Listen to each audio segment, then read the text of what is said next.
The Astral Factor. It's under a 1976 release, depending on what websites you go on. Also a 78 release. It's also under The Invisible Strangler in 84. And it also has another alternate title, The Astral Fiend, as That's well. the one I saw. So I'm assuming there are different cuts of this as well. I didn't bother chasing down every version for this review.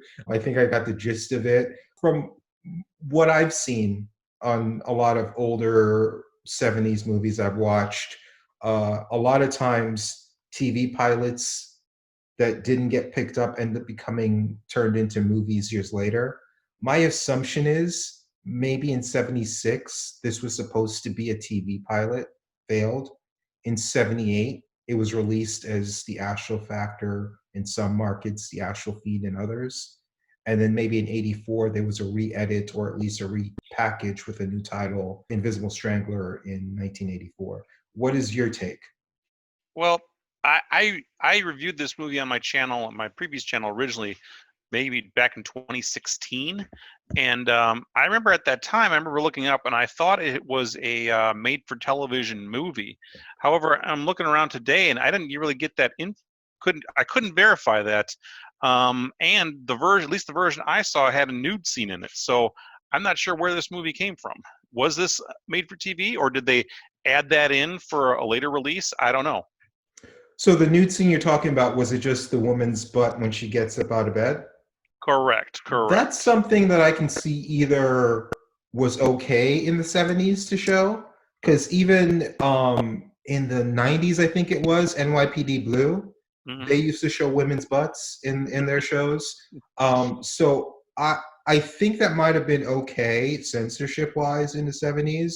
And if not, it may have just been a re-edit in the 84 release. But I saw the See, one with her butt as well. But I definitely got the idea that it was more so a pilot than a movie, because it really sets up like a villain of the week, and things are going to continue going because the woman's butt we're talking about is Stefanie Powers. Her character isn't the type of character that's in a one-off movie, because there's nothing to her. It almost seems like they're showing us things that are going to be developed later on, or they hoped would have been developed later on. But I could be wrong as well. yeah, and she was a pretty well-known actress too. Actually, a lot of people in this cast were at least kind of well-known, and it was a nice butt too. So, Yeah. Well, let's go over. I'll give a quick overview, and then we can talk about some of these familiar faces. So, a man in prison for strangling his actress mother and at least one other woman or multiple women. This is something that I had to piece together because it wasn't told quite well at the beginning. But essentially, he escapes from prison because he learned how to turn himself invisible. Odd direction to go with. It almost makes it seem like those Marvel explanations of like a chemical spill. It's mhm. almost like, a lot more sophisticated when you have this type of origin story. But he learned to turn himself invisible, escapes from prison, and then there's this weird explanation where we see him in the cemetery, which happens to be right next to the prison, and he's talking to the gravestone of his mother, and we're seeing the mother, and it's weird because he looks older than the mother's character. So I have to like piece together in my mind, okay, this is a flashback, and she's talking to a child version of him. And I only pieced that together from watching the whole movie and reading up on it, but it was a very convoluted way of saying it. And basically, he had a resentment because she made him feel invisible as a child, because as a famous actress, she thought maybe having a kid would ruin her career.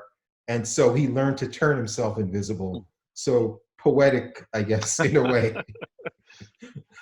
Yeah, I think you're reading a lot deeper into it than it probably was.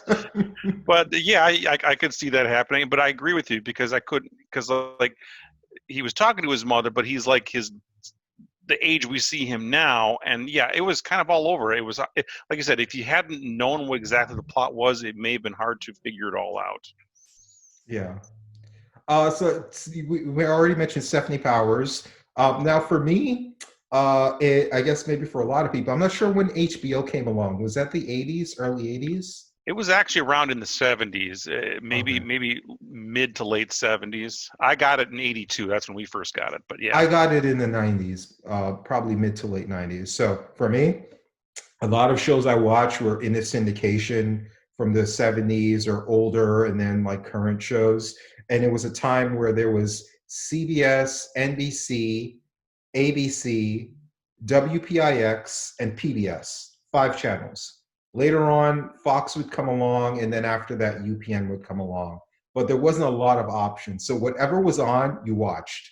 Mhm. And I remember Stephanie Powers from Heart to Heart, Sure. which was a long-running TV show. And like you said, there are other people in this as well that have been in TV shows. So it was kind of fun to see different faces. The lead actor, Robert Foxworth, was in Falcon Crest, which was That's like a right. nighttime soap opera. I don't remember anything about Falcon Crest. I couldn't tell you one single episode or what the show's about. When I hear the name, I'm like, oh, that's that soap opera I used to watch Hmm. as like a little kid, you know? Because like you watched everything. There was no options unless you wanted to watch the news. You didn't really have much other options to watch whatever TV show was on.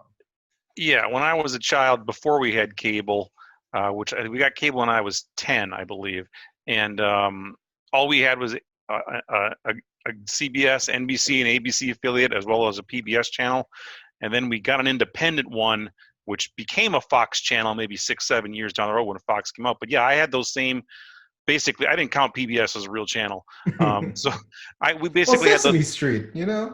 that was okay, but yeah, but then after 10 o'clock, there was nothing on for the rest of the day. So, but yeah, I remember Dallas and Dynasty and Falcon Crest, but they were not. They were adult late night soap operas, and I had no interest in them whatsoever. They were always on, but I didn't care for them, so I would not watch those. I was watching your Gilligan's Island and Leave It to Beaver and the Flintstones. So. Yeah, in New York, those shows weren't on that late. You were either watching the nighttime soap operas or the news, the 10 o'clock news. Mm. There was nothing. Sitcoms ended around maybe 9, the latest, and then it was just 1 hour dramas from there, from 9 to 10 and 10 to 11, and then obviously like later there would be nothing on. It would just be like the Static. static or whatever, and then eventually you'd get infomercials and Yep. things like that. Yeah, but PBS wasn't terrible because late night occasionally they would have British sitcoms on late, so it was at Yep. least something I different to remember that. watch. Yeah, Yep, I so remember that. Like Keeping Up Appearances, I think was one that used to yes, show up. Miss Bouquet, and they would call her Yes. Miss Bucket. Yep. Good morning, Mrs. Bucket. Bouquet. Ah, good morning, Vicar. Mrs. Bucket. Bouquet. Bucket. Obviously, we're talking a lot about other things because this movie is not a lot to talk about. There were a lot of attractive women in there. Not just there was also Sue Lin. I know you Mhm. said you never saw the original Lolita, which you really need to see. Your fans will love it. It's right in that alley.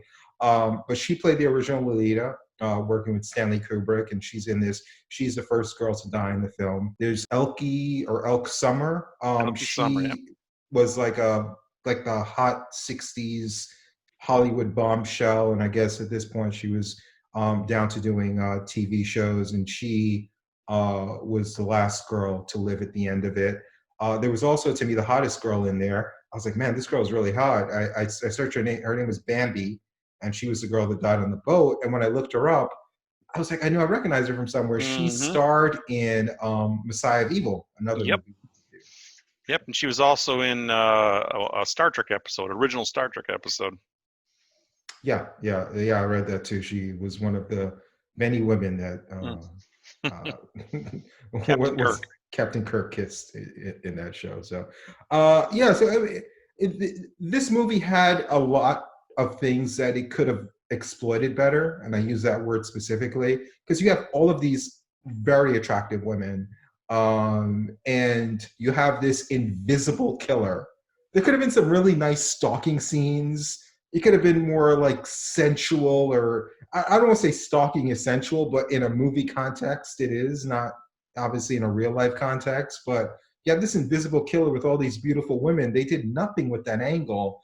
And also, he's invisible. Like, the original Invisible Man that was like in the 30s, I think, or maybe early 40s, that movie used better effects of invisibility than this one. They did nothing. I mean, I think there was like a vase that flew across the room at one point, but they did nothing with the invisibility as far as special effects goes. Yeah, like you said, there was that vase, and then there was also I think we saw some twigs or something kind of move at one point, but there was very little going on, and just the effect of him actually turning invisible, or at least reappearing, was some sort of really weird, cheap special effects. It kind of like flashed white and red, or whatever it was. And his powers were very inconsistent as well. Aside from his invisibility, like his other powers would be whatever the scene called for. There was a scene with in the cemetery when he's knocking the guy into the empty grave site, and the scene where the cop were in the alley where he's making the car run. He's doing all these different things. It's like, all right, how much powers do you have? What can you actually do? And there's a part where he could turn invisible, but he lets the cop chase him on the boat. It's like, if you turn invisible, like you wouldn't have to be, being chased by the cop. And then suddenly he has to take off his clothes for that scene, where before he didn't have to take off anything. He could just turn invisible to leave a trail or anything like that. Yeah, So it's that a lack was of there's a lack of consistency there for sure. For a very short movie, you don't have that much time where you like, this isn't some intricate thing where it's like, all right, how do we keep up with the rules of this thing? He's just invisible maybe like 4 times in the movie. It's weird that they couldn't keep consistent with it. And also the way he died was kind of weird. Did he turn into like a space baby in like 2001: A Space Odyssey? Did he go off into another dimension? And was what we saw, was that what the characters were seeing? Or did they just see nothing? It was just kind of weird, his death scene as well. I don't have an explanation for that. Obviously, they shot him on the steps, and then you explained it. I don't know. I can't add anything to it. I don't know. Anything you do want to add to this? Because that's about all I can say about this film. It's definitely a strange little film that is, I'm sure most people have never heard of before. Like I said, it played more like a made-for-TV movie, and it seemed like if the character had not been a bad guy, it could have been fun. I could see this as a weekly series even back in the day, but it just wasn't a fun movie. So I don't know.